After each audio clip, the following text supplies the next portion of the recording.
Chapter 66, The Rule of Three. The Rule of Three. Frithla lay still, curled upon her side in that gloomy cavern of white linen as she lay beneath her blankets, listening to the birdsong that heralded the dawn. She knew they were to set off soon and that she would have to get up at some point, whether she wanted to or not, but still she did not move. Her sleep had been fractured, broken up by long periods of just staring at the darkened ceiling, going over and over the myriad of decisions and chances from the last few days that had led her to that moment, and if Frithla was honest, she just wanted to cocoon herself within her blankets and never come out again.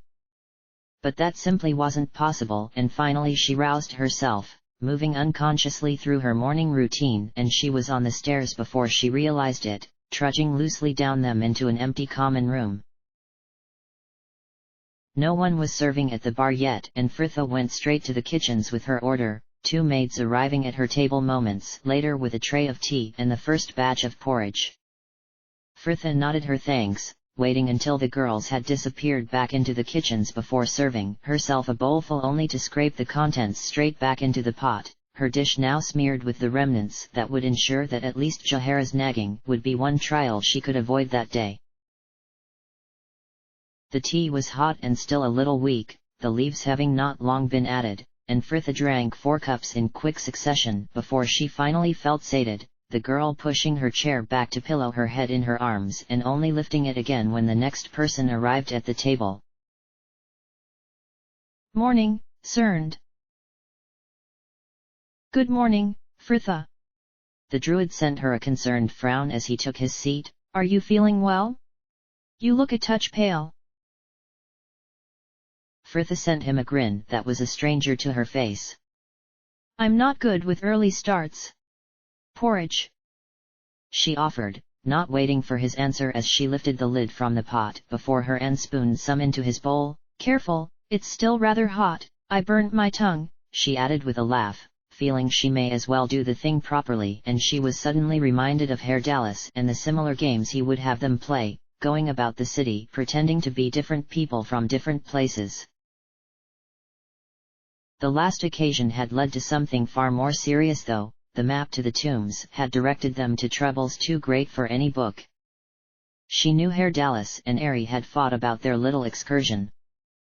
If they had not gone, would things have been better between the couple? Would he even still be there with them now? But then the child, Michel, might not have been found in time or even at all. "Frithla." Frithla started to find Jahara sat opposite, Minsk at her side, the pair at the table before her as though they had suddenly materialized in their seats from thin air. "Goodness, Frithla, where are you this morning?" the druid continued, though without her usual brusqueness, an uneasy smile instead pulling at her lips, and Frithla could see the guilt that lingered behind it. The girl shrugged. "Sorry, I was just..." Though she was saved from thinking of an excuse as Ari and Anoman arrived as well, her momentary distraction forgotten in the round of good mornings.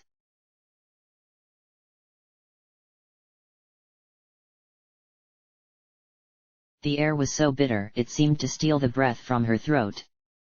Frithla trudged along, her neck and shoulders aching from where she had held herself tense all day, braced against the cold as they walked through the forests on the first leg of their journey to Umar. Frithla rolled her neck, something in her spine clicking unpleasantly as her shoulder screamed in protest, still bearing the half-healed wound from Galvary's blade despite Ari's ardent ministrations the previous evening. She felt as though she had been braced all day, throwing herself into things with a vigor she certainly did not feel almost from the moment of waking. The girl sat with the others around the breakfast table, looking over maps and talking blithely about their route, all the time wishing she was back under her blankets, sleeping the days away. She sighed, eyes falling on the pointedly empty space at her side, a pang of loneliness shuddering through her chest. She missed Herr Dallas. So much had happened yesterday that it had not had chance to sink in. But that long day of walking had given her more than enough time to feel the weight of his departure, and she tried not to wonder what they would be talking about had he been there that day, the last argument he had had with Ari perhaps, or even how things were better between them now. Or perhaps something completely unrelated, him telling her another tall tale of sigil, or laughing as she tried to teach him some long-forgotten Netherese round she had learnt back in Candlekeep. Fritha sighed, feeling very sorry for herself. Everyone seemed to leave her in the end.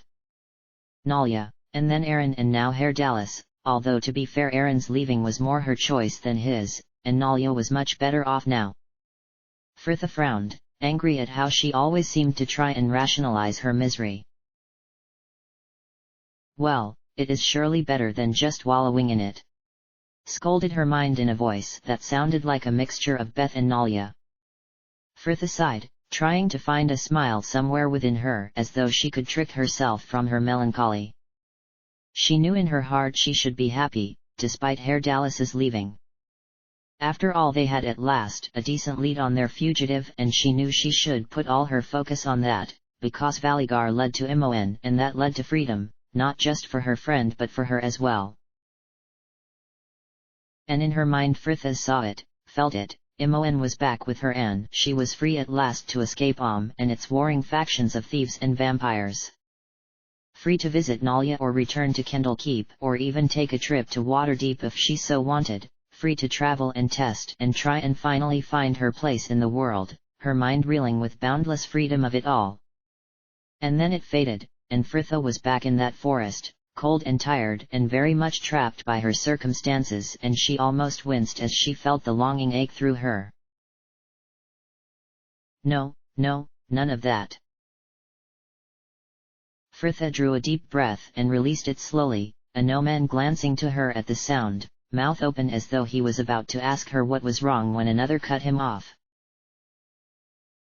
Right, that is probably as far as we should try to manage today, came Jahara from their head, the woman bringing them to a halt in a small clearing. It will be too dark to easily set up the camp soon.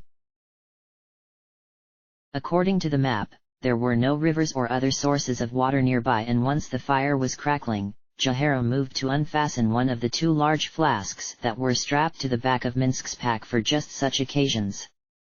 A no-man glanced up from where he was unpacking the canvas to watch Jahara pour a good half into the waiting cooking pot in preparation of the bland cured meat stew that would be the staple of all their evening meals until they reached Imn's Vale.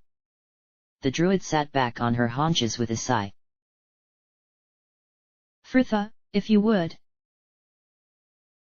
The girl glanced up distractedly from where she had been rooting through her bag, looking somewhat confused, and Jahara gestured to the pot before her. Oh, yes, all right. By Sylvanus! Jahara cried, leaping back as steam billowed from the pot. I asked you to heat the water, not boil it. We have just lost half to steam. A no-man stopped, the camp silent as they waited for the retort. But Fritha just stood there, staring back at the woman with an injured look, when suddenly she had turned on her heel and swept from the clearing. Just enough time for an uncomfortable look to travel the group, and a no-man was striding through the trees after her. Fritha! But she was much faster than him, especially through the forest, low branches, and the tangle of undergrowth catching at him, and it was a few moments later when a no-man caught up to her. The girl halted before a russet-leaved sycamore, her shoulders hunched and shuddering slightly, an arm across her face and hiding it from view. Fritha! He saw her start, the girl whirling on him, unexpectedly furious, her face pink and blotchy and screwed up in her anger. Gods, a no-man, can't I have a moment's peace? Must all my crying be done knelt before an altar? A no-man drew back with a sharp breath. You cry in the shrine. Fritha looked instantly horrified, lifting a hand to soothe. No, not always, just once, well, perhaps twice. Oh, a no-man, will you just sod off? No. He shouted back, taking a step closer, a hand hovering at her arm as he continued gently. Fritha, please, I merely wish to help you. She sent him a hard look. Go, Ryan is dead, Anomen, and you make a poor replacement. Anomen flushed, the sting of her words almost lost in the challenge they seemed to present him. He swallowed dryly. I do not seek to be a father to you, Fritha, I want. Distant shouts and the clash of metal cut him off, Fritha's attention snapping to the direction of the camp from which she had just stormed. What they? An instant later and she had drawn her sword and was racing back to the others at a pace he could not match. Anomen ran after her, the clamor of people fighting growing louder in the air. Ahead, their camp was coming into view, a muddle of figures before them and engaged in a furious battle. Their assailants looked to have once had the advantage of numbers, though it was swiftly being chipped away at, two bodies already sprawled on the muddy ground, the others stepping over them as they fought. Minsk opposite a man in chain who was skillfully wielding an axe in each hand, Cerned and Jahara similarly engaged, struggling to hold back three lightly armored fighters between them. Ari stood behind the three, her lips moving in a constant chant to maintain the shimmering blue shield before them, which was keeping the arrows of a halfling archer at bay. While, on the edge of the clearing, a tall man in heavy leather armor was stood, his back to them, face pink under a thatch of auburn hair as he bellowed orders over the din. Don't mark the druid too badly, we'll need proof. Yinka, Newell spread out and find that half-elven girl, she can't be far. Anomen considered the irony of his words was likely lost on him, the man not even given the time to turn and parry the blow as Fritha suddenly arrived behind him, placing her blade neatly under the rim of his cuirass to stab him through the back with a furious look. It's her! Someone cried over his scream, Anomen finally reaching the clearing to see one of the men who had been fighting the druids and a woman both circling Fritha warily, each armed with a sword and looking comfortable enough wielding them, and yet for all that they seemed wary of engaging the girl. Anomen could possibly see why though, Fritha possessed of a cold fury he had not seen in her before. The decision was made for them though, Fritha stepping forward to engage the man, the pair trading only a few cursory blows before he was promptly dispatched, the woman's shout drowning out his cry as she turned and fled, and those still remaining seemed to lose what nerve they had left, turning to run after her. There seemed an unspoken understanding amongst their group that there would be no pursuit. Everyone stood about staring at each other or the bodies that lay here and there about the clearing, the sudden and seemingly groundless attack leaving everyone rather dazed. Who in the hells were that lot? Asked Fritha eventually, the girl crouching to wipe her blade clean on its last victim's tunic.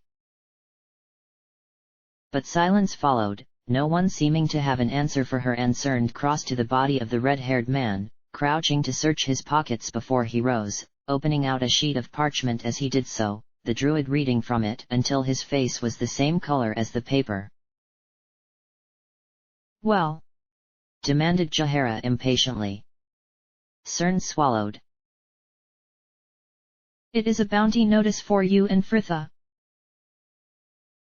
They've put a bounty out on Jahara. Fritha snorted, something about her manner hardening. Someone's tired of living. Here, let's have a look then. Let it be known to all those of mercenary intent that the Harpers of Athkatla will pay 1,000 gold pieces for the proof of death of the fugitive, Jahara of Tether, and the deliverance, alive, of her companion the Ballspawn, Fritha of Candlekeep.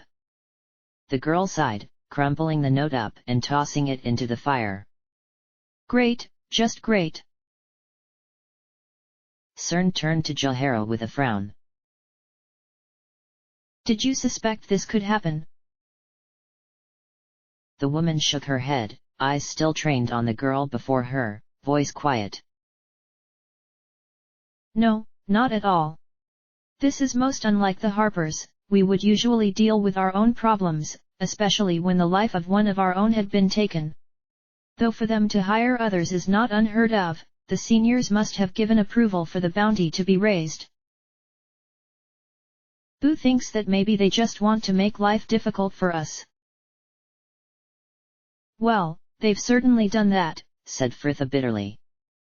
Anomen watched as she rubbed her hands briskly over her still pink face and up to rake through her hair, holding them there a moment before clapping her palms together sharply.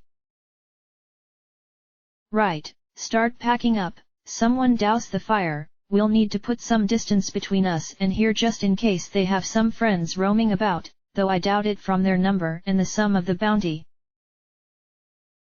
Slowly the group dispersed to carry out her orders, Anomen collecting the pot from where it had been kicked across the clearing before moving to her side. Fritha now crouched over her bag as she repacked her belongings. He fumbled with the worn iron handle a moment, trying to find the words. Fritha, are you? I mean, this news. I'm fine, Anomen, she sighed tersely, no pause to her packing. It is not as though this is the first time, after all. Sorry. Fritha glanced up to send him an unreadable look, before she was rooting in her bag once more to produce the small green book he knew served as her journal, the girl taking a neat square of parchment from the back. Here, this was the first bounty notice ever placed upon me, only, 8 months or so ago now, back in the spring. She opened it out, glancing it over with an almost fond smile before showing it to him. Ah look, they were only offering 50 gold pieces in the outset. By the time I had reached the gate, it had risen to over 2,000 and we had left a trail of dead bounty hunters all the way up the Sword Coast. She refolded the parchment back along the creases, placing it back in the book and returning them both to her bag. Not a good feeling, having to constantly watch your back.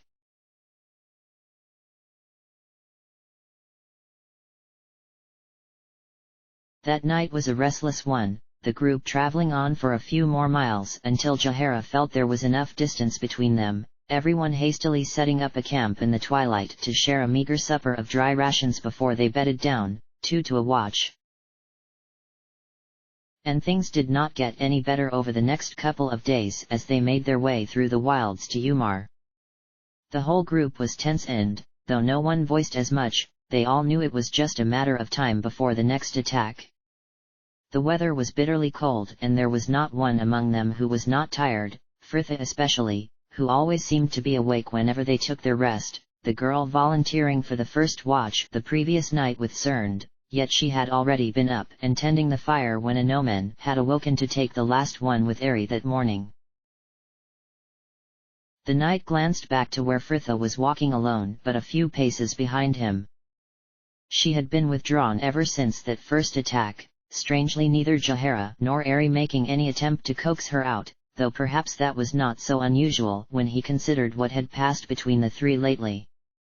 Anomen knew it was a breach that would have been filled by Herr Dallas had he still been with them, and he hated the tiefling all the more for the fact. Anomen had tried to help himself and Fritha was as willing to talk as usual, but she still seemed only half there. Smiles held an air of the forced about them and more than once he had started her some private dream, her eyes staring out at something he could not see. Anomen glanced back again, the girl slightly stooped under the weight of her cloak and coat and pack, trudging behind him as though she was only just awake enough to keep walking. He slowed his pace, waiting for her to draw level. The man hardened as she greeted him with a smile, albeit a tired one, her eyes looking all the darker for the indigo circles beneath them. Hello, Anomen. Hello, my lady, I thought to come and talk with you since we have yet to speak today. The girl looked instantly nonplussed. We spoke this morning, Anomen. I asked you to pass me your cup when I was serving the tea. Well, I suppose that is so, my lady. He conceded with a frown, wondering if she was somehow joking, though she merely stared back impassively. So, what did you want to talk about, Anomen? He blinked, her directness catching him off guard. Well, nothing, I was merely wondering how you are. I am fine, and yourself? I am well, my lady, he paused, wondering if he should continue when her manner already seemed so strained. I was actually thinking on this task of ours, the retrieval of this fugitive. If all goes to plan, you could well have Imoen back with you soon. She's not back yet, said Fritha evenly, something about her mood darkening as she turned back to their path. Well, no, but you surely cannot help but be thinking on the event, my lady. Do you have no plans for her return? Anomen swallowed, waiting for her answer and not even sure for what he was hoping. He knew that Imoen's rescue could be a little as a fortnight away, and once Fritha and her friend were reunited, everything would change. He would return to the order and she. He watched Fritha as she considered his question, the tired look suddenly gone, replaced by a contemplative, almost wistful expression. I will admit it is something that has been occupying my thoughts of late, but a decision. After we had first left the gate in the summer, Imoen and I had plans to travel east. East? Yes, we had no real destination in mind. Just to walk east until the Sword Coast was like Candle Keep, no more than a memory. Anomen paused, surprised by the idea of her leaving. He had never really considered she would just go before now, though he realized suddenly there was nothing to stop her. Was not her home after all, the girl dragged from her own lands by a mage who had clearly not intended for her to live long enough to make a return. Truly? So you intend to leave immediately then? I thought you had plans at least to visit Nalia at the orphanage. Fritha smiled absently at this mention of her friend. Yes, I did, didn't I? But I am not so sure that would be such a good idea. Now I've 500 gold pieces resting so neatly on my head. Still, I suppose they could always turn me in and claim the bounty. It would buy a good few pairs of winter boots, don't you think? Anomen winced, her blithe bitterness painful to hear. I understand that your situation seems dire now, Fritha, but it will not always be thus, he assured her, trying to ignore the unpleasant truth that she had been the quarry in 2 separate hunts since only the spring. Perhaps when the Lady Nalia is once more mistress of her lands, then it will be even less wise for her to associate with me, Fritha cut in sharply. Bounties may come and go, Anomen, but titles like Ballspawn last a lifetime. You are one of the children, yes, Anomen corrected subtly. He did not like that word, Ballspawn, it made her seem like a thing. But that does not change who you are, the savior of trade meat, the hero of Baldur's Gate. This is how people know you. Fritha merely shrugged. I know that this bounty they have on me will not make it common knowledge, and that even some who do find out will not be concerned about my heritage, but there are just as many who will, and you would be surprised how such things can color people's opinions. She sighed, a certain steel creeping into her manner. I am too precarious a friend for Nalia while she is trying to settle in lands. I do not believe she would care. I would care. Nalia has waited too long and worked too hard to win back her keep from the Ronals, only to have me hanging around raising unwanted questions. Fritha leaned in slightly, a certain sly spite creeping into her manner. They say they do not know who attacked the keep in the first instance. This Ballspawn helped them to liberate it, though not before the Lord Diarnus was killed. All seems rather convenient, don't you think? Perhaps the Lady Nalia did not wish to wait for her inheritance. And then Ronals are given control of it as per the law, and but a month later all this evidence appears linking Icea to slavery of all things. It seems that anyone who crosses the Lady Diarnus is sure to meet an unpleasant end, and have you heard? She even has that very same Ballspawn staying with her now.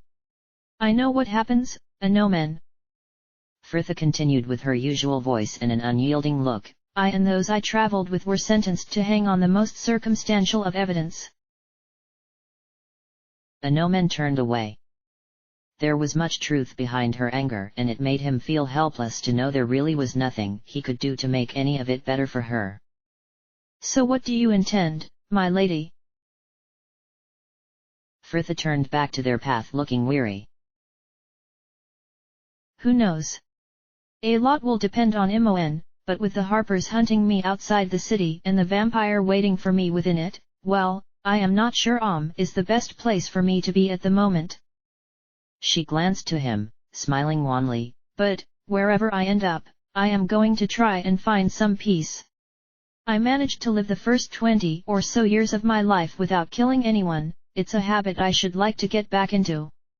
But, she continued with a determined brightness, you must be looking forward to Imoen's return as well. What was it you once told me?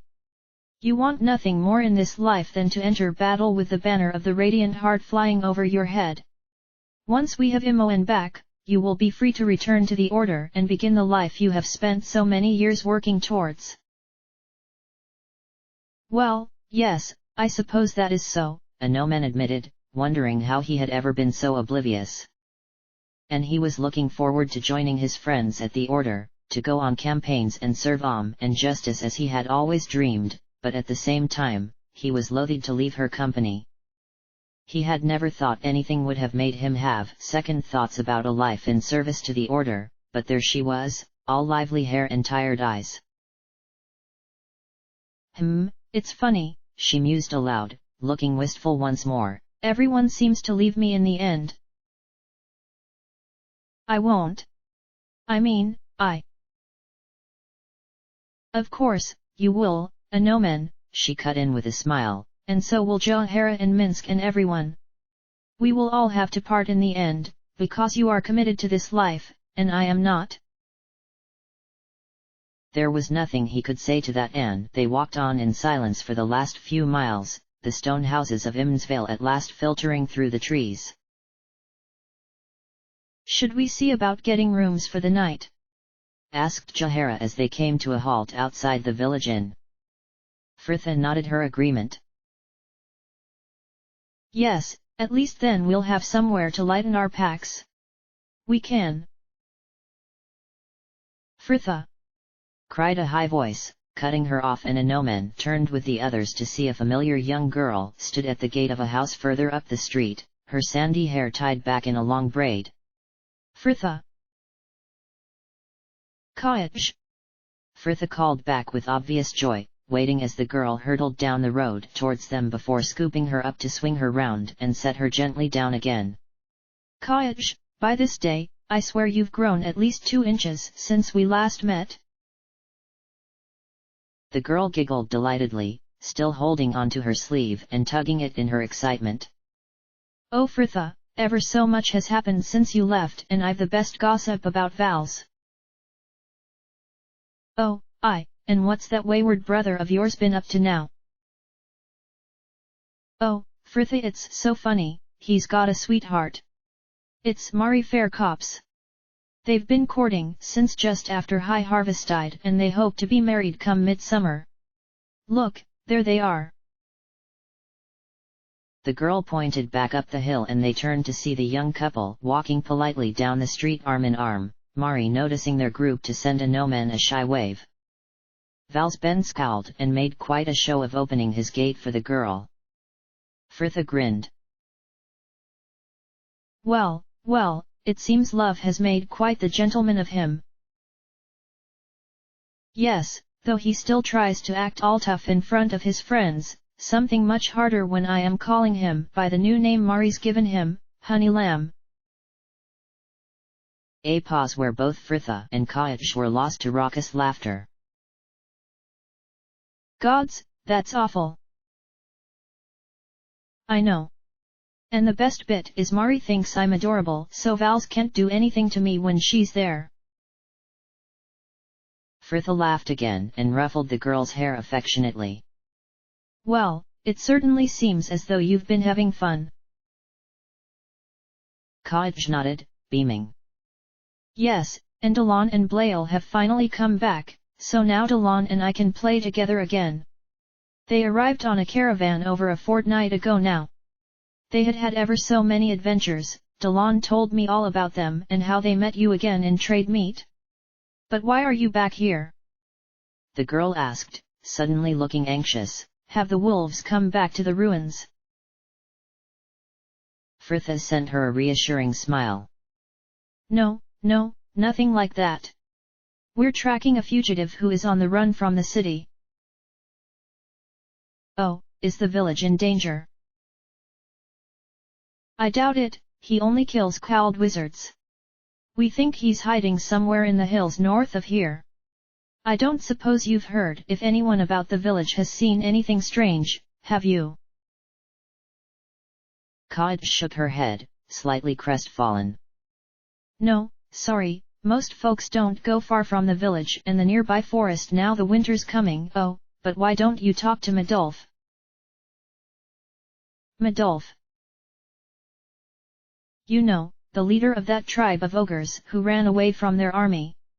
They still have their camp in the northern forests. I go and visit them sometimes when our house gets too crowded. Jahara frowned, though Anoman suspected she was likely referring to the journey when she asked, Is that not dangerous?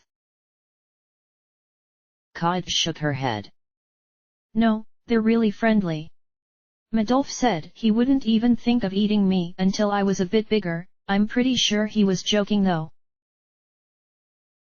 But doesn't your mother mind? Asked Ari. Kaj gave an indifferent shrug. My mother hasn't cared about a thing outside of dresses and flowers ever since this stupid wedding was announced. Jahara frowned slightly but said only, We should probably go and speak with the tribe before the light fails. It was agreed, the group taking a moment to secure rooms and unpack some of their belongings before heading north up the slope of the main street. Kaj walked with them to her gate and probably would have followed them further too, had she not been collared by her mother as they passed. The woman just leaving the house with a basket of dirty laundry on her hip, and Kaj was called away to help her. The ogres were, indeed, very friendly, just as Kaj had said. The group welcomed into the fire and served a nettle tea which had quite a bite, and Anoman suspected more than a bit of whiskey or the like had been stirred into the mix to fend off the cold. Medolf remembered them from before, the ogre leader. Sorry, he did not have a chance to thank them for their success in defeating the Shade Lord, and he seemed rather disappointed that he could not be of more help. His tribe sometimes made excursions into the northern hills, it was true, but they had seen no sign of their fugitive.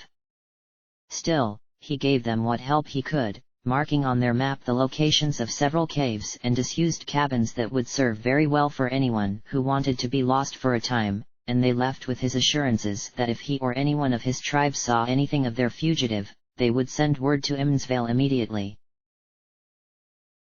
Back in the village, the twilight was drawing in, a chill rising in the air, though this did little to discourage their most ardent fan. Kaj, clearly waiting for their return, stood swinging on her gate, her thin arms curled about the slats, the white powder of soap residue still ringed around her forearms from where she had been helping her mother. So, what did Medolf say? Fritha shrugged. Neither he nor his tribe have seen anyone fitting the description, but if anyone is planning to winter up there, they will need shelter, and he knows of a few derelict cabins in the hills that might serve for the purpose. He marked them on our maps for us. Well, that is something at least, the girl sighed, for a moment sounding much older than her years suggested, though it did not last. But if you're finished, we can go and play if you like. Fritha glanced to Jahara, who sent her a frown, and Fritha turned back to the girl looking sulky. I can't. I've got to go in and have my dinner. Well, maybe afterwards. Kaj, called a matronly voice from the open doorway behind them. Kaj, come inside now and get washed, it's nearly time for bed. Night then, said Fritha. The girl sighed deeply. Yes, good night. Coming, Ma. Fritha watched her trip lightly into the house and shut the door, an unreadable look lingering on her face as she stared blankly at the wood. My lady! She glanced to Anomen, slightly distracted as though just awoken from a dream. Sorry. Fritha, are you coming? Shouted Jahara, the woman already halfway down the hill. The girl sighed deeply, glancing to him briefly and rolling her eyes. All right, keep your air on.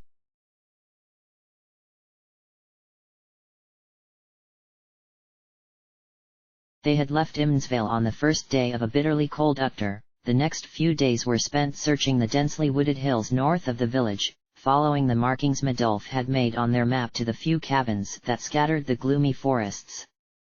Most were little more than rotting husks, though a few provided some level of shelter and one or two looked to have been occupied, although not recently, and their search for the fugitive continued on.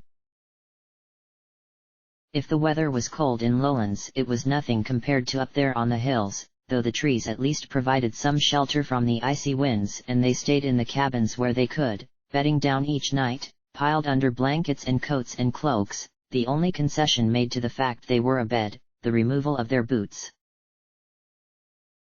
It was a brave, or very foolish, person who could bear to remove enough to wash more than their hands and face outside though, and not even Fritha had attempted it. Some of the better cabins had allowed for washing, but with only dirty clothes to put back on, they were battling against the inevitable, and after a few days of living and traveling in such conditions, the unpleasant tang of unwashed bodies was becoming all too prevalent. Something that was being borne better by some than others. Ari often seen to be observing the muddy hems of her robes with a disheartened frown, while Fritha had pretty much given up on her hair, the girl just braiding the ends to keep it from getting too wild and leaving it to its own devices, claiming that pulling a comb through the greasy roots just made her feel all the more disgusting. It was the 9th day since they had left the village, a few hours after sunrise, and their group were already up and on the move once more, heading northeast through the forests and currently walking along the edge of an almost vertical bank of bracken that rose to merge into a craggy granite cliff face, the air heavy with a fine almost mist-like rain. Madolf had pointed them towards a group of caves deeper into the northern hills, where the forests fell back and the hills slowly climbed into mountains, sharp brown teeth above the rolling green. According to the map, a nearby river led almost to the very place, and they were currently on course for that, if only to replenish their much diminished supply of water. Last night's camp had been made in a narrow ravine, well sheltered from the driving rains that has swept the hillside, though far from any stream or spring, and yet again there had been no water spare for washing. They were grouped closely as they walked, hemmed in by the trees that grew right up to the cliff's edge, the ground an uneven chaos of twisting roots and potholes just waiting to trip the unsure foot. Though some of them clearly had more pressing concerns on their minds, Fritha paying little attention to their path, gazing down at her cracked dirty fingernails with an absently pained look. Look at that, I only just cleaned them last night, how onto real do they get so dirty so quickly? Really, Fritha, I cannot see how it matters, Jahara sighed, sounding rather amused by her vanity. Put your gloves back on. The girl snorted. Just because I can't see how filthy they are, won't them any cleaner? Gods, I'd sell my soul for a hot bath. You listening, Asmodeus? She called aloud, Mephistopheles? Willing sinner here, ready for corruption. Fritha, Anomen admonished with a fond frown. Besides, at least the weather here is to our advantage. In the year when I was first squired, the order sent us newcomers for a period of intensive training on the Tathirian border. A long month camped in the late flame rule heat, water rationed, and a whole camp of young men with few facilities available for washing and little inclination to go to the trouble. He chuckled slightly, looking rather embarrassed. You could taste the air in the squire's pavilion. A chorus of groans and laughter followed, Anomen looking quite pleased he had been able to entertain them, Fritha laughing even as she pulled a face. That's disgusting. Come now, why be offended by such natural matters, Cerned offered with a mild smile. The way some people feel they must mask their own scent with another, the animals and birds do not pretend to such airs, and we are all but children of nature. Or even less in some cases, quipped Fritha. I am more mud than girl at the moment. It's all right for you too, she accused. Do druids have some sort of power granted to them by Sylvanus whereby they wear the dirt rather than just being caked in it? She fixed Jaehaera with an exaggeratedly green-eyed glare. Almost a 10 days traveling and you just have this sort of delicately smudged air, whereas I look increasingly like the wild woman of Chult. Jaehaera seemed quite flattered, the women smiling indulgently. Well, as with many things, it comes with practice. Hold, murderers, and let justice take its rightful measure. And suddenly they were surrounded, armed men springing from the tall bracken next to them, a couple dropping from trees, and Fritha counted 6 before her attention was pulled once more to the speaker, a woman of middling years, narrow-eyed and full-lipped, her dark blonde hair scraped tightly back from her lined forehead.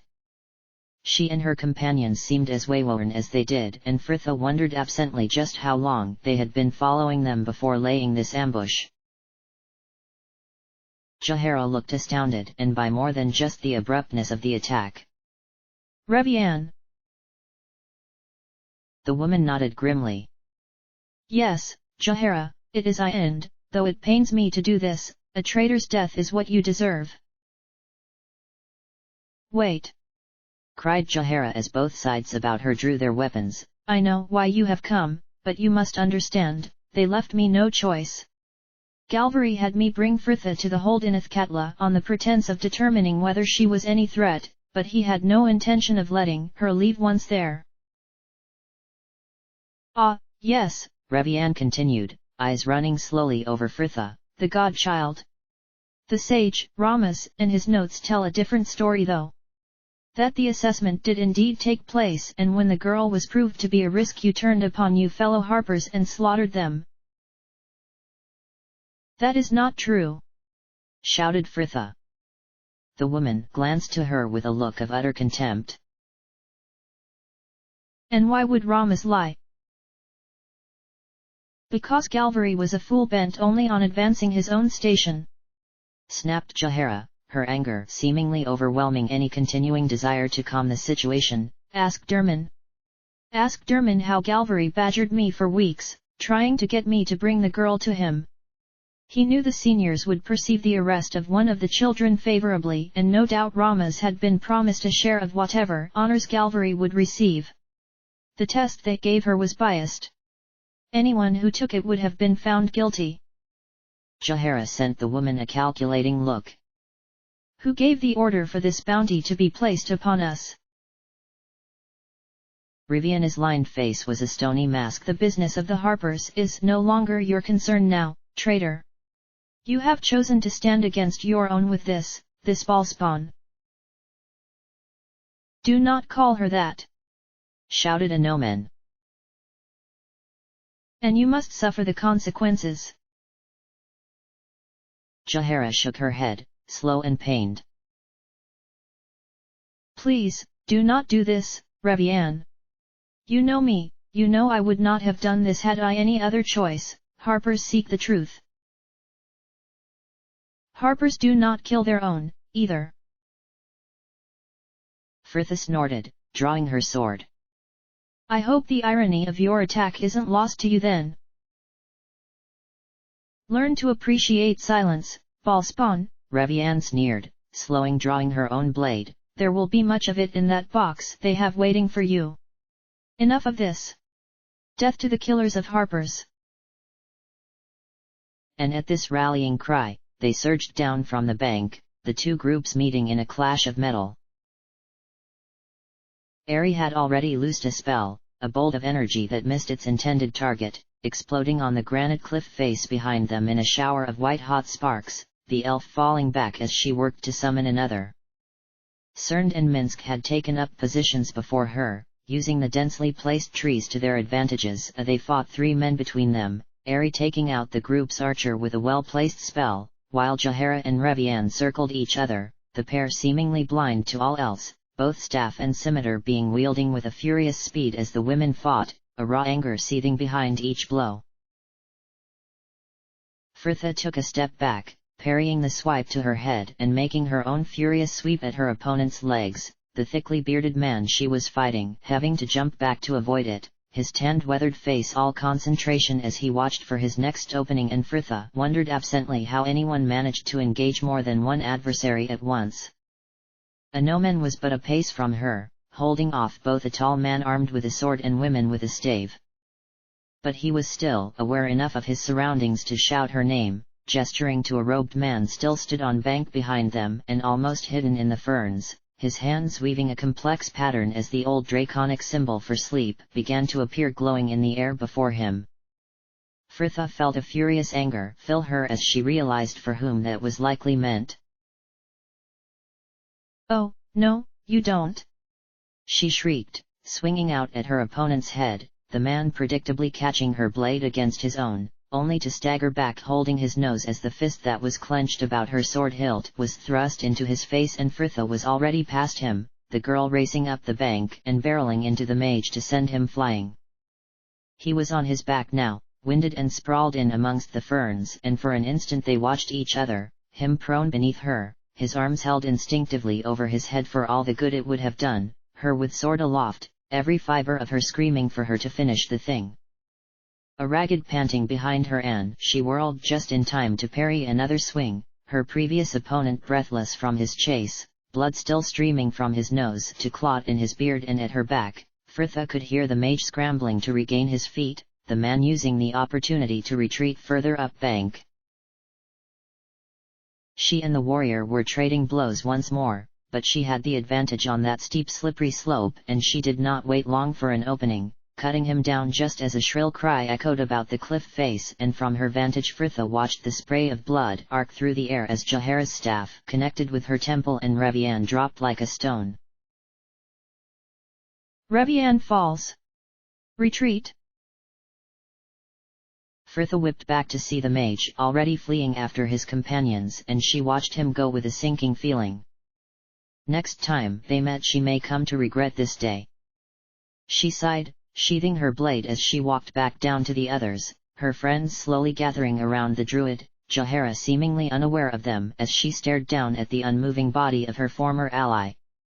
Jahara crouched down beside her, passing clouds reflected in the glassy stare of her vacant blue eyes. "Oh, Revian!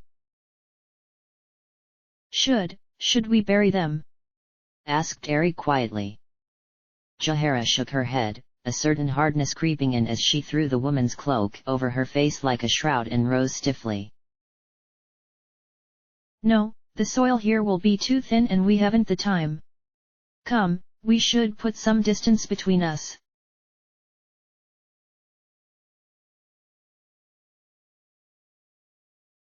They continued their path through the day and well on into the afternoon, finally reaching the river that would steer their course into the hills, the group much removed from their previous good humor, and they stopped only when a pale violet began creeping overhead from the eastern skies, the chill of dusk drawing in about them.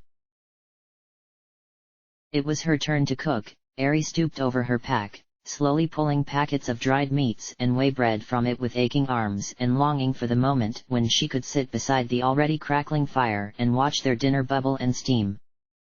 They had rations enough for another good few days, but they had been trying to supplement them with what could be found there in the forests, delaying the time when they would be forced to return to Imnsvale to restock, Minsk stringing his bow in one fluid movement and slinging it over his shoulder. "Minsk and Boo go hunting now. Don't worry, little Ari," he assured her, closing to her side in one step, the elf straightening from her unpacking with a tired smile. "We shall find you fresh meat in this frozen forest, though we probably should not go alone." His eyes fell upon the amber-haired girl who was currently crouched over her bag, humming absently. "Would you like to come as well, young Frithha? We can practice your rashami." Frithha glanced up with inquisitive look. "Hunting? Yes, why not? I fancy a change from being the prey." She laughed. "Just let me lighten my bag." Ari watched as the girl returned to her pack, humming all the while and unmindful as Srnd and Anomen shared a dark look over the canvas they were opening out. Fritha had been acting strangely on and off for days now, a sort of strained good humor lingering about her as though she sometimes was acting too normally, and Ari had to keep checking herself that she did not attribute it to the girl's ominous heritage. Newly discovered for her though it was, she considered Fritha had known for a while and it was unlikely to suddenly begin affecting her behavior now. Ari watched as the girl emptied her bag, scattering her bedding with books and clothes. All that time she had been one of the children, a ball spawn, and Ari was stunned again by how little it mattered.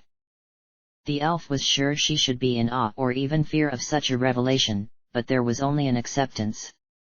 In a time not long ago she would have been annoyed that everyone but her had known, Ari once again left out, too weak, too young. But now it did not matter, so much had lost its importance lately. Ari glanced to the man next her. She has been quiet today. Minsk shrugged. Boo says young Fritha is always quiet, you just do not notice it because she talks so much. Ari frowned, worryingly, that made sense. Right, already, sang Fritha, springing up to throw her much lightened bag across her shoulders with a flourish, and together she and Minsk left the clearing. Ari sighed, turning her attention back to her own pack, smiling slightly as Srnd and Anomen finished putting up the canvas, the former coming to join her. So, the task of dinner falls to you tonight, the druid confirmed with a sigh. I fear you will have difficulty surpassing the burnt rice of yesterday evening. I do not care if I must double the number of times I am due to cook as long as Anomen is not forced to the task again. Ari hid her smile behind her hand. Oh, hush, it was not his fault. Jahara and Minsk were off examining those tracks they had found and Fritha was acting oddly again, he just got distracted. Srnd nodded gravely. Yes, there is much pain in this company at the moment, it looms over us like the shadow of some great mountain. Jahara is a traitor to her fellows and Fritha to the very world itself if the Harpers are to be believed. He glanced to her, his tone gentle. And how are you bearing up? Sorry. Srnd smiled kindly. Well, I am aware you are not being hunted by Harpers who wish to kill or imprison you, but it has not escaped my memory that you suffered something of a loss yourself before we left the city. Ari shrugged, turning back to her pack though everything she needed was already set neatly at her feet. I cannot complain, I am the one who let him go. Besides, she continued, drawing a deep breath and glancing to the druid with a determined smile, it was all for the best and I am fine. We would have only spent the whole journey arguing. I am sorry that he is not here for others' sake though, he was a good friend to Fritha, like Nalya in the way he could always seem to bring her from her melancholy. Ari smiled faintly to herself, for a moment lost in her own memories. He was kind like that, though his Doomguard philosophies would have seemed contrary to such behavior. And he was loyal too, so determined to stand by Fritha over her alliance with the vampires. Yes, and he would stood by you as well if you had let him, a voice reminded reluctantly, and Ari felt sadness that she had been ignoring for days now finally blossom from her heart. She had been missing Herr Dallas since they had left the city, unable to help but hear him in her mind as she had noticed things she knew would have intrigued or amused him, the long days of walking spent wondering where he was and what he was doing, and she probably would have spent many a sleepless night thinking on it too, had the days not left her so exhausted. She smiled, recalling the way he would make light and threaten to carry her whenever she had complained of being tired. I am sure he is missing you as well, said Srnd quietly, and Ari forced a laugh, going back to her bag and rooting through it with brisk movements. I do not think so, he never was the one to dwell upon such. He was flirting with Fritha and I while still enamored of some other woman in his troop. No, we are best off apart. We had nothing in common and we were always too different, everyone said so. Now, I was sure I had some ghee in here, perhaps Jahara has it. Cern stayed her hand with one of his own, her blithe industry not fooling him for a moment, it seemed. It is all right to be sad, Ari, even if you believe you acted for the best. I missed Galia for months after my leaving. Ari shook her head, for a moment not trusting herself to speak or even look up at him as she tried to drag herself back from the brink of the tears she did not want to shed. Honestly, I am fine, she assured breezily, gently easing her hand from under his as she glanced to him with another too wide smile. Besides, I am not the only one who left someone behind in Athkatla. Cern shrugged, turning from her to gaze about the clearing with distant eyes. What is there to say? Both the law and the circumstances of the thing are with Diril, and for all I know Galia's wishes are as well. He sighed deeply. At least now I know I have a son, that will have to be enough.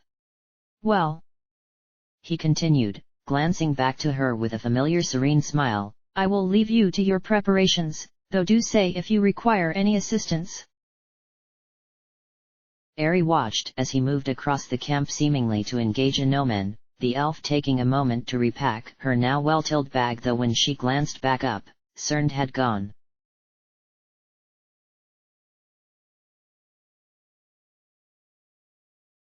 Frithla crouched low, her breath misting in small white clouds as she moved slowly through the undergrowth after Minsk. The ranger had come across the disturbed ground and cloven tracks of a small wild pig, the trail still fresh enough to be worth following, and together the pair had been stalking their prey for a good half-hour now. She watched her frozen breath, the way it hung a moment, swirling slowly in the cold air before dissipating away to nothing, the groans and whispers of the forest echoing about them.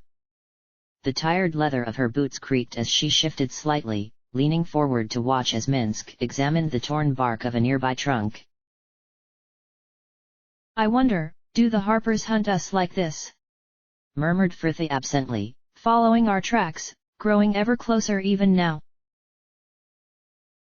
Minsk stopped, leaning back on his haunches with a troubled sigh. Young Frithla, where do such thoughts come from? Frithla shrugged. I don't know, my mind just says them. Chatter, chatter, chatter, just like it usually does, keeping me company in the long silences. She laughed, though it was not an amusement that Minsk shared. The ranger sighed again, and when he spoke, it was slowly, as though he was carefully choosing each word. Many people say Minsk is mad, but I bear it because I know that I am not, but you. Boo and I, we are worried for you, Frithla. The ranger watched as she frowned and shook her head, impatient, confused. I am not mad, Minsk, I am just trying to stay bright, you know, like I usually am. The frown deepened, a hand moving absently to rub her chest. Only the weight upon me keeps getting heavier. I have had bounties placed upon me before, but this isn't the same. Those men just wanted to kill me, lots of people want that, and though I would very much rather they did not succeed, I know that death itself is nothing to be feared. But this is different. The Harpers and their allies stalk us across the land in an endless pursuit. However many times we defeat them, more are always on their heels. She glanced to him, her look hollow. And I am so frightened, Minsk, because all I can see when I close my eyes is the rough wooden lid of the box they're going to put me in. She shook her head again, glancing down to her mud-streaked hands. I wonder if Valigar feels like this, so trapped and tense and infused with a fear that never truly leaves you. Who says this Valigar is a murderer? Young Frithla has done nothing. Frithla snorted humorlessly. Not according to them, death to the killers of Harpers. Minsk leaned forward, two strong hands sudden clasped about her shoulders as he forced her to look up at him. Frithla, please, you are worrying us. Who says it will be better soon?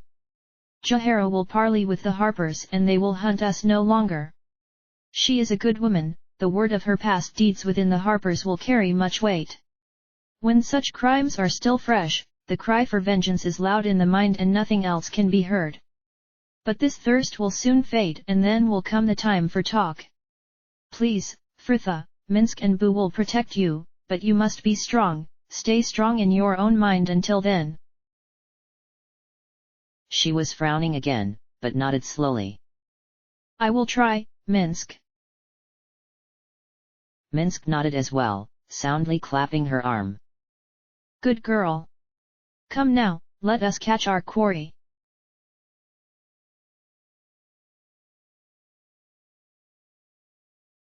Ari let her gaze travel the almost empty camp, the clearing a warm pool of light as the twilight closed about them. Anoman was off making his prayers for the evening, Cern still somewhere out in the nearby forests probably doing something similar and leaving her and Jahara quite alone. Ari watched as the druid leaned forward to add more wood to the fire, the light opening her face in shades of yellow and the elf could see the dull sorrow etched there. Tentatively, she crossed to the fire, sinking down onto her crumpled bedding to send the woman a stalwart smile. Fritha and Minsk should return soon and we can start to make dinner. Jahara nodded, eyes not moving from the dancing flames. Yes, and they will likely bring a catch. I never knew a hunter so skilled as Minsk, not even among the harpers. Ari swallowed, hearing the unspoken indication that this awkward matter could be broached. Did you know Revian well? Jahara drew back from the fire with a sigh. Very well. At one point, she was one of the handful of people who attended our wedding, though she was closer to Khalid than I. What would he say now if he could see what has happened, harpers hunting harpers and us forced to kill the men and women we once counted as friends? She shook her head, quietly despairing, this is all my fault. You're wrong, countered Ari, the determination to her voice surprising even her. You are partly to blame, yes, but you do not have rights to the whole. You were blind to Galvari's plans. He was the one who lured us there, who tried to trap Fritha. Jahara sent her a twisted smile, her eyes unusually bright. You do not understand, Ari. I knew Galvari was not to be trusted from the very beginning, the way he would question so circuitously about Fritha and then pretend he had no interest in her. But I so wanted to believe in him, to just put it down to my own suspicions and cling to that old life, the one I had shared with Khalid. She made a noise somewhere between a sigh and a laugh, arms wrapping about herself as she turned back to the fire. Ah, he was always so much stronger than I, willing to stand alone in the world against whatever would come. He would have just avoided Galvari, refused to take Fritha to him, but I so wanted to believe in the man, believe in the harpers. And you can! Ari cried, suddenly desperate to lessen the woman's pain, for both Jahara's sake and her own. Galvari tricked them. And I know the harpers hunt us now, but they are not all corrupted as he was.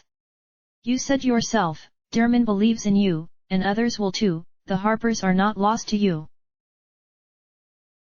Jahara said nothing, just stared into the fire, Ari unsure of what else she could say when the crash of undergrowth sounded behind her and she turned to see Minsk and Fritha wending their way through the trees. Ari forced a brightness to her voice, Jahara visibly straightening at her side. Ah, and our hunters return. Did you catch anything? Ugot! announced Fritha triumphantly. You go. Ari began to question as Minsk removed their catch where it was hung from the bough on his shoulder. Oh, wild pig.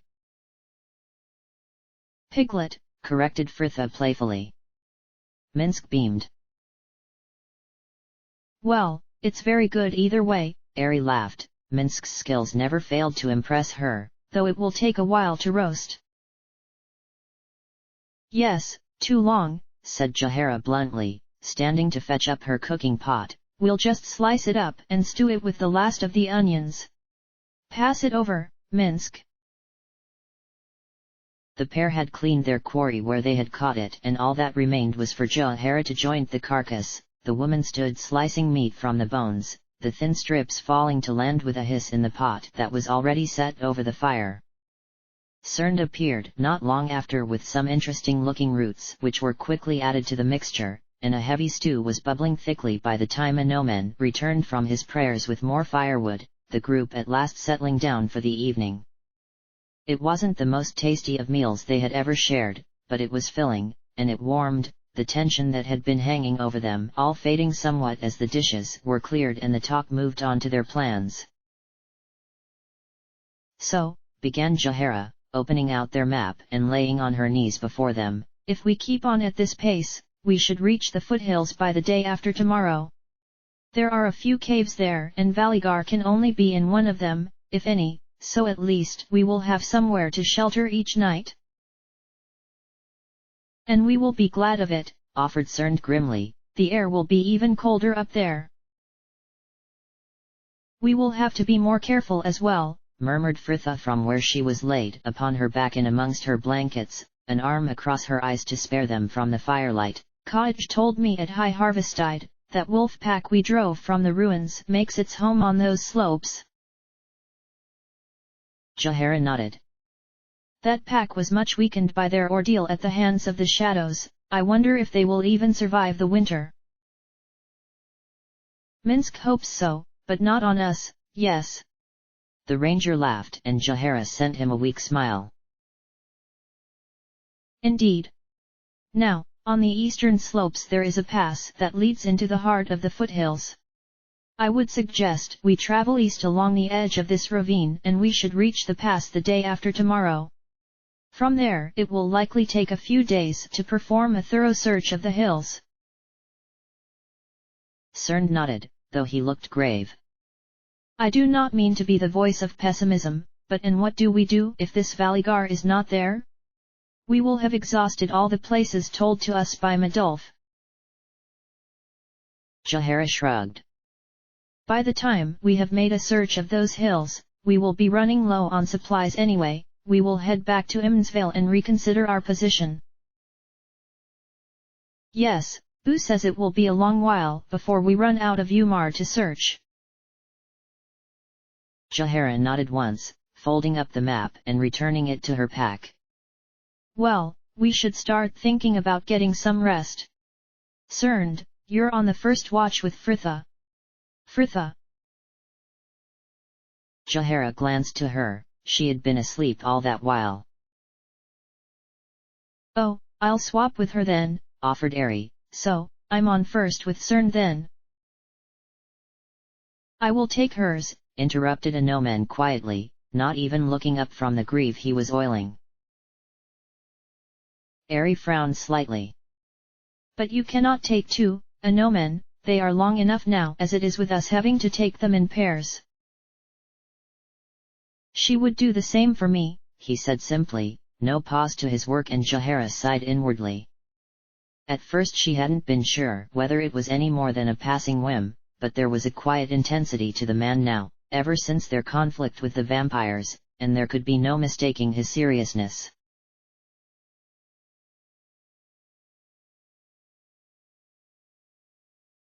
Anoman rolled his shoulders and rubbed brisk hands across his face in an effort to wake up. It was drawing close to the end of the second watch he had taken with Minsk, first he and Srnd and then he and the ranger taking it in turns to walk the perimeter while the other sat by the relative warmth of the fire. Minsk was out on his last patrol of the evening now, leaving him just sat staring at the flames and trying to ignore the restless muttering of the girl laid opposite. That Fritha had been tired enough to fall asleep even before her watch could commence was true enough, though she hardly looked peaceful. The girl curled upon her side, back to both him and the fire as she murmured quietly into her blankets. She was getting worse, had been ever since they had left Imnsvale, and Anoman found himself wishing they could find this Valigar and deliver him to the mages soon, if only so her distress would be eased, even if the end result could mean she would leave forever. He pulled his mind away from this, even the possibility enough to cause him sadness, and he let his attention drift over more idle thoughts. High Watcher Oisig had had nothing but praise for him when Anomen had attended evensong that night before they had left the city, and he wondered whether Sarles had started work on his sculpture for the temple yet. The High Watcher had also mentioned that trouble was stirring up in the cloud peaks. Groups of orcs had been seen along the borders, and there were rumors of some of the villages being raided. Something Eric too had spoken of, and his friend thought he would be dispatched with a contingent of other knights within the 10-day. Anomen wondered if he would have been sent too, had he not been traveling with their band. He closed his eyes a moment, letting the memory of them at their last meeting drift back to him, Eric struggling with an amused resignation, trying to get the drunk Simon back to the order as the squire serenaded the city at large, Frithha radiant in yellows and laughing joyously. Had his friends heard yet of the bounty on them? They were unlikely to recognize Jahara, but Frithha's name would be familiar enough. If they had come across it, then they would now know it was she who was one of the children, and Anomen wondered if they would still be so keen on playing matchmaker if they knew. A sharp intake of breath from across the fire, and the girl herself was suddenly very much awake, Frithha struggling frantically to pull the blankets back from her face until she seemed to realize where she was and breathed a deep shuddering sigh. A nightmare, my lady. Frithha started again, half sitting to whirl to him, and it was only then Anomen noticed how scared she looked, a fine sheen of sweat highlighting pallid cheeks. Oh, Anomen, it's you, she breathed, shaking her head at herself. Of course, of course. Are you well, Frithha? Yes, fine, fine. She glanced to him, suddenly frowning. I missed my watch. I took it for you, he explained, frowning himself as he reached over to draw his flask from his pack to pass to her. Here, take some water. Frithha nodded her thanks, tipping it back for a long draught before replacing the lid, though she did not return it to him straight away. All her focus on thin discolored braid of red string Simon had long ago tied about the neck in commemoration on their first campaign together, the girl running it through her fingers as she spoke quietly. I was somewhere small, enclosed, a box or a tomb, it wasn't really important which at the time. The only thing that mattered was that I was trapped and no one was coming for me. She closed her eyes, a shiver sweeping over her, and, at that moment, Anomen had never hated anything more than the Harpers. You know we would not let them take you, he assured her, but she just shrugged, staring up at the pale canvas above them with fathomless eyes. Just as I would not let anyone take Imoen. But taken she was. Sometimes things are just beyond our control. I would find you. She glanced to him sharply, her surprise mirroring his own at not only what he had just said, but the way he had said it, growled out with all the barely restrained hatred he felt for the world when he thought of her being harmed. If I had to tear apart the Sword Coast to do it, I would find you. Frithha still looked slightly worried by the base anger that simmered behind this admission, but reassured too, a few words with some feeling behind them doing more than 1,000 prolix speeches ever could. She nodded once, returning his flask and rearranging her blankets to settle back down for sleep.